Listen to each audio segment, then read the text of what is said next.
Hello, my name is Jack Etkin. I'm here with Mazin Al Nahawi. We're with a group called ICTV in Victoria, British Columbia. We're going to be talking about Palestine, and we're going to tell you what we think is the real story of Palestine. Mazin is a bit of an expert because he's actually from Palestine. So Mazin, maybe you can tell us first about that, and then what is Palestine? Okay, hi Jack. First of all, my name is Mazin Al Nahawi. As you said, I'm Palestinian Syrian. Um, I I grew up. My family originally from a city called Safad, and if I want to describe exactly where I came from, so I would say Safad, a city from Safad, the province of Palestine and the country of Syria. Um, Many people would say there is no such a state called Palestine, but during a long history, it was part of a bigger country. It's Syria, and what's happening during the history, it's just cutting off pieces more and more from Syria. So, for example, in 1920, my grandfather represented the city of Safad in a Syrian conference in 1920. That tell you that Safad was one of many other cities under the Syrian country control. If you go back in history, you have 400 years of the Ottoman control of that region, but then we have the colonialist Western who came and started to divide the region to create new entities and new borders. Palestine, or what used to be called Canaan, it's a land has a long history. Started, if we go back through the archaeology, we could find out that Jericho, a city in Palestine, go back to the 8000 BC. So the history of Palestine, it's a long history, but it's never been a country or a state on its own. It's usually a part of a bigger country, and that country called during the history Syria. So, what happened in Palestine to create the situation where we are now? And we need to go back in history to the first junction important to see exactly what happened in Palestine would be Berlin Conference. In Berlin Conference, When was that? that was in the 1880s, in 1884, I think. It's laid out the whole project for European colonialism to go outside Europe and establish their colonies around the world. So the major power in Europe sat down in a friendly way around the table and divided, at that time mainly was Africa, and they called it the Russia of Africa, for Africa, and divided all the continent of Africa between them. And that established was for late after that the road for the Western colonization. So people need to go and check Berlin Conference in 1884 as a first junction. Second one, it would be Basel Conference. And that was for the Zionists, was the first Zionist conference where they decided on Palestine as a homeland.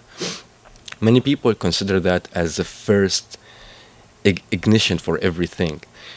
I think it's very important, but it did take effect on the ground only when a big power later involved in the issue, and that big power was Britain in 1917, and that is actually number should be 4. There is number 3, which is Psycho-Speako. I'm going to get to that in a little bit. In 1917, Balfour Declaration was issued, which say that the Britain giving the King of England accepting that for European Jews to have a homeland in Palestine. Now, before that, 1 year before that, there was a secret agreement between France and England called Psycho-Speako. It became known later after 1920, after the Russian Revolution, because Russia was part of that secret agreement. And after the revolution in Russia, the new government exposed the whole agreement, and it was mainly about dividing Syria to 4 pieces: Syria, Lebanon, Palestine, and Jordan. And as I said, in the year follow, Balfour Declaration came to take Palestine out of that and give it to the European Jews. Now, did Britain issue the Balfour Declaration because the people controlling Britain were just nice people and they wanted to do a good thing?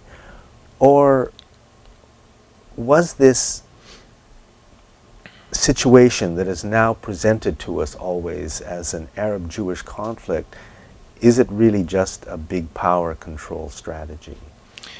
It is. The whole setup of the Jewish state, the so-called Jewish state in Palestine, it's just to create to lay the ground, or to make big power like Britain, or later the US, have bigger chance to dominate the region. It's like cutting a piece out of cutting a piece out of Syria and creating an outpost represent the Western colonialism there. Is not going to set right in the region. It's going to create war for a long time. And it's the British did many similar in their colonization to the world. They did many similar practices where, like for example, let's take example of Sudan, and we know about the horrible things happen in Darfur. If you go back in history, you find that Britain occupied that country and separated the Muslim, pushed the Muslim to the north, the Christian to the south. And before giving them independence, join them again together, and then you can see what will happen. So you set up the country based on division, religious or ethnicity, and then that divide and conquer. This is the process. How did Zionism get started? There is a very important issue in Europe, was the so-called the anti-Semitism. I don't call it anti-Semitism because I call it discrimination or racism. Okay, Zionism came as a response to the anti-Semitism in Europe.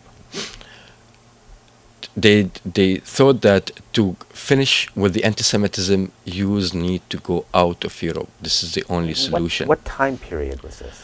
That from late 19th century, and the tip of it was Herzl himself was a journalist covering a story going on in France at that time, and which pushed him later to come up with the whole idea of Zionism, that we cannot anymore stay in Europe.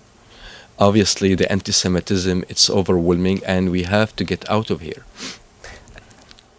As far as you know, is that historical context correct? This is for political Zionism. Now, if you want to talk about Judaism and the aspect of coming back to the promised land, this is completely a different story. Actually, Jews, Orthodox Jews, believe that Zionism actually completely against Judaism, because supposed to be the return of Jews to the Holy Land based on the religious text, supposed to be by a God permission. And the Zionist movement, it's mainly a secular movement. It's not depend on the religious aspect, so does not really represent the Jews in that case. One of the biggest problem of Zionism is, for them, anti-Semitism was inevitable. You cannot compete with it, and that's exactly what Herzl wrote in his diary. Even he wrote that he comes to terms that he understands anti-Semitism, and the only solution for Jews to get out of that situation is to leave Europe. And even they were looking for many places, from Argentina, even Alaska, Uganda. So Mazin, this is always presented as an Arab-Jewish conflict. What do you think about that? But saying it as an Arab-Jews conflict, it's part of misrepresenting the whole issue. Arab is nationality, Judaism is a religion. You have an Arab Muslims, Arab Christian, Arab Jews, Arab atheists, Arab agnostics. So to say it's a conflict between Arab and Jews, it's misrepresenting the whole issue.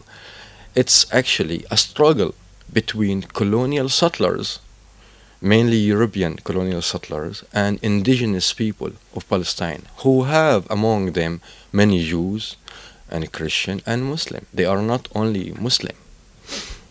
Can you talk a little bit more about what that big picture, why the big powers are interested in this area of the world? If you represent the issue as a conflict between Arab and Jews, then you are not going to know about the real business going on there in that region. We need always to follow the money, as they say. It's about the oil business. It's about the strategic location. This is what it's boiled down to.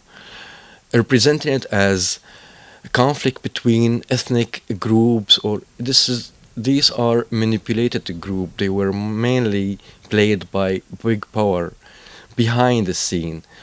While when the media here represent to us, for example, the conflict in Syria, it's about it's between Shia, Sunni, and Alawi, and this is again the same process here.